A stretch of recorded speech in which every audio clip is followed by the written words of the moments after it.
Hi friends, spicy kitchen ಚಾನಲ್ಗೆ ನಿಮ್ಮೆಲ್ರಿಗೂ ಸ್ವಾಗತ. ನೋಡಿ, ಈ ಥರ ಮದುವೆ ಮನೆಗಳಲ್ಲಿ ಮಾಡೋ ಥರ ಬಿಳಿ ಹೋಳಿಗೆ ಮತ್ತು ಕೆಂಪು ಚಟ್ನಿ, ಕೆಂಪು ಟೊಮೊಟೊ ಚಟ್ನಿ ಮಾಡುವ ವಿಧಾನ ನೋಡೋಣ. ಬಿಳಿ ಹೋಳಿಗೆ ನೋಡಿ, ರೊಟ್ಟಿಗಿಂತ ಸ್ಮೂತಾಗಿರುತ್ತೆ, ತುಂಬಾ ಟೇಸ್ಟಿಯಾಗಿರುತ್ತೆ. ಇದು ಪ್ರೋಸೆಸ್ ಸ್ವಲ್ಪ ಲೈಟ್ ಆಗುತ್ತೆ ಅಷ್ಟೇ, ಮಾಡೋದು ಮಾತ್ರ ಭಾಳ ಸ್ಮೂತಾಗಿರುತ್ತೆ. ಈ ಥರ ಟೊಮೊಟೊ ಚಟ್ನಿ ಎರಡನ್ನೂ ಮಾಡೋ ವಿಧಾನ ನೋಡೋಣ.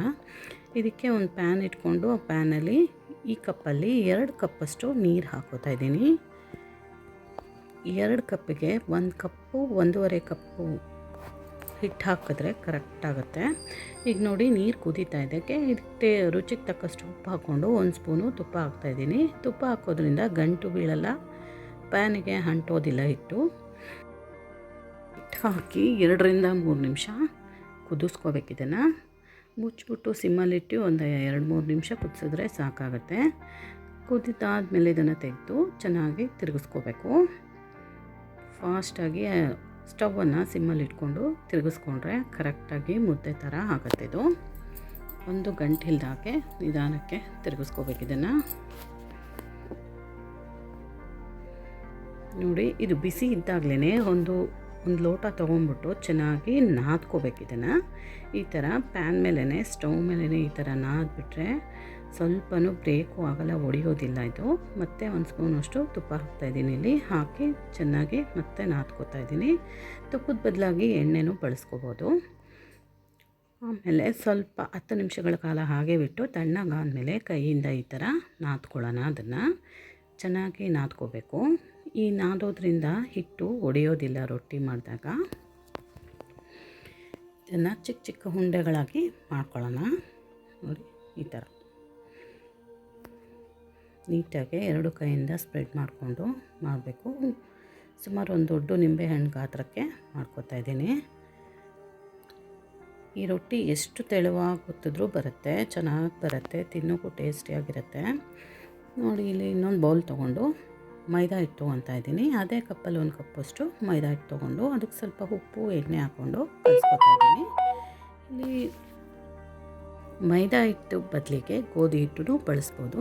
ನಾನಿಲ್ಲಿ ಮೈದಾ ಹಿಟ್ಟು ಬಳಸ್ತಾ ಇದ್ದೀನಿ. ಬಿಳಿ ಹೋಳಿಗೆ ಅಂತ ಹೇಳಿರೋದ್ರಿಂದ ಅದು ವೈಟ್ ಕಲರ್ ಬರಲಿಕ್ಕೋಸ್ಕರ ಮೈದಾ ಬಳಸ್ತಾ ಇದ್ದೀನಿ. ನೀವು ಗೋಧಿ ಹಿಟ್ಟು ಬೇಕಾದರೂ ಬಳಸ್ಕೋಬೋದು. ಚೆನ್ನಾಗಿ ಕಲಸಿ 1-2 ಅವರು ಹಾಗೆ ಇಟ್ಬಿಡಬೇಕು. ಹಿಟ್ಟಾದಮೇಲೆ ಮೈದಾ ಹಿಟ್ಟು ತೊಗೊಂಡು ಈ ಥರ ಪೂರಿ ಸೈಜಲ್ಲಿ ಲಟ್ಟಿಸ್ಕೋಬೇಕು. ಇದನ್ನು ಲಟ್ಟಿಸ್ಕೊಂಡು ಆದಮೇಲೆ ಉಂಡೆಗಳು ಮಾಡಿಟ್ಟಿದ್ವಲ್ಲ ಅಕ್ಕಿ ಹಿಟ್ಟಿಂದು, ಆ ಉಂಡೆಗಳನ್ನ ಇದು ಸೆಂಟರಲ್ಲಿ ಇಟ್ಕೊಂಡು ನೀಟಾಗಿ ಕ್ಲೋಸ್ ಮಾಡ್ಕೋಬೇಕು. ಇದು ಒಬ್ಬಟ್ಟು ಹೋಳಿಗೆ ಎಲ್ಲ ಮಾಡ್ತಾರಲ್ಲ, ಕ್ಲೋಸ್ ಮಾಡ್ತಾರಲ್ಲ, ಆ ಥರ ಕ್ಲೋಸ್ ಮಾಡ್ಕೊಳ್ಳೋದು. ಮಾಡಿಕೊಂಡು ಮತ್ತೆ ಸ್ವಲ್ಪ ಹಿಟ್ಟು ಹಾಕ್ಕೊಂಡು ಲಟ್ಟಿಸ್ಕೋಬೇಕು. ಇದನ್ನು ಎಷ್ಟು ತೆಳುವಾಗಿ ಬೇಕಾದರೂ ಬರುತ್ತೆ. ಎಷ್ಟು ತೆಳುವಾಗಿ ಮಾಡಿದ್ರೂ ಗಟ್ಟಿ ಮಾತ್ರ ಆಗೋದಿಲ್ಲ ಇದು ರೊಟ್ಟಿ. ನೀಟಾಗೆ ತೆಳುವಾಗಿ ಒಸ್ಕೊಳ್ಳೋಣ ಹಿಟ್ಟು ಹಾಕ್ಕೊಂಡು. ನೋಡಿ, ಇಷ್ಟು ದೊಡ್ಡ ಬಂದಿದೆ, ಅಷ್ಟು ಚಿಕ್ಕ ಸೈಜ್ಗೆ ಒಸ್ಕೊಂಡು ಚೆನ್ನಾಗಿ ಕಾದಿರೋ ಹೆಂಚು ಮೇಲೆ ಹಾಕ್ಕೊಂಡು ಬೇಯಿಸ್ಕೋಬೇಕು. ಒಂದು ಸೈಡ್ ಬೆಂದಾದಮೇಲೆ ಇದಕ್ಕೆ ನೀರು ಹಚ್ತಾ ಇದ್ದೀನಿ. ಇಲ್ಲಿ ನಾನು ಒಂದು ಬಟ್ಟೆಗೆ ತೇವದ ಬಟ್ಟೆ ಮಾಡಿಕೊಂಡು ನೀರು ಹಚ್ತಾ ಇದ್ದೀನಿ. ನೀವು ನೀರು ಬದಲಿಗೆ ಎಣ್ಣೆ, ಬೆಣ್ಣೆ, ತುಪ್ಪ ಯಾವುದಾದ್ರೂ ಬಳಸ್ಕೋಬೋದು. ಎಣ್ಣೆ ಹಾಕಿದ್ರೆ ಇನ್ನೂ ಗರಿ ಗರಿ ಗರಿಯಾಗಿ ಒಳಗಡೆ ಸ್ಮೂತಾಗಿ ತುಂಬಾ ಚೆನ್ನಾಗಿ ಬರುತ್ತೆ. ಇಲ್ಲಿ ನಾನು ನೀರು ಹಚ್ತಾ ಇದ್ದೀನಿ. 2 ಕಡೆ ಬೇಯಿಸ್ಕೊಂಡ್ರೆ ರೆಡಿ ಆಯಿತು ಬಿಳಿ ಹೋಳಿಗೆ. ಇದಕ್ಕೆ ಕಾಂಬಿನೇಷನು ಒಂದು ಟೊಮೊಟೊ ಚಟ್ನಿ ಮಾಡೋಣ. 8-10 ಟೊಮೊಟೊ ತೊಗೊಂಡಿದ್ದೀನಿ, ಮೀಡಿಯಮ್ ಸೈಜ್ ನಾಟಿ ಟೊಮೊಟೊ. 1 ಗಡ್ಡೆ ಬೆಳ್ಳುಳ್ಳಿ, 8-10 ಇದು ಹಣ್ಣಾಗಿರೋವಂಥ ಹಸಿಮೆಣಸಿನ್ಕಾಯಿ. ಅದಕ್ಕೇ 4 ಕಲರಿಗೆ ಬ್ಯಾಡಗಿ ಮೆಣಸಿನ್ಕಾಯಿ ಹಾಕ್ತಾಯಿದ್ದೀನಿ. 2 ಚೆನ್ನಾಗಿ ಎಣ್ಣೆಯಲ್ಲಿ ಹುರ್ಕೊಂಡು ತೆಕ್ಕೊಂಬಿಡೋಣ. ತೆಗೆದಾದ್ಮೇಲೆ ಅದೇ ಪ್ಯಾನ್ಗೆ ಸ್ವಲ್ಪ ಆಯಿಲ್ ಹಾಕ್ಕೊಂಡು ಈ ಕಟ್ ಮಾಡಿಟ್ಕೊಂಡಿರೋಂಥ ಟೊಮೊಟೊಗಳನ್ನ ಹಾಕೊಳ್ಳೋಣ.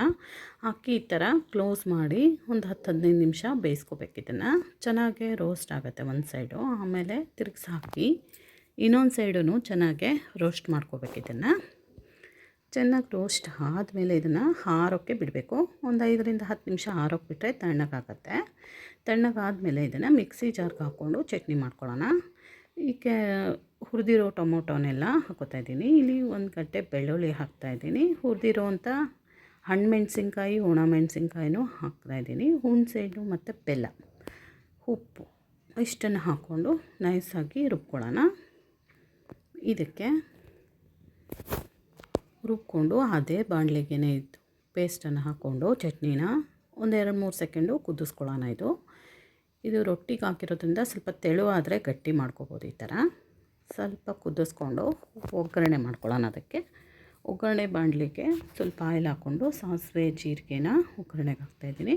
ಚೆನ್ನಾಗಿ ಸಿಡ್ದಾದ್ಮೇಲೆ ಇದಕ್ಕೆ ಕರಿಬೇವು ಮತ್ತು ಒಣ ಮೆಣಸಿನ್ಕಾಯಿ ಹಾಕ್ಕೊಂಡು ಚೆನ್ನಾಗಿ ಸಿಡಿಸ್ಕೋಬೇಕು. ಒಗ್ಗರಣೆ ಘಮ ಬರಬೇಕು.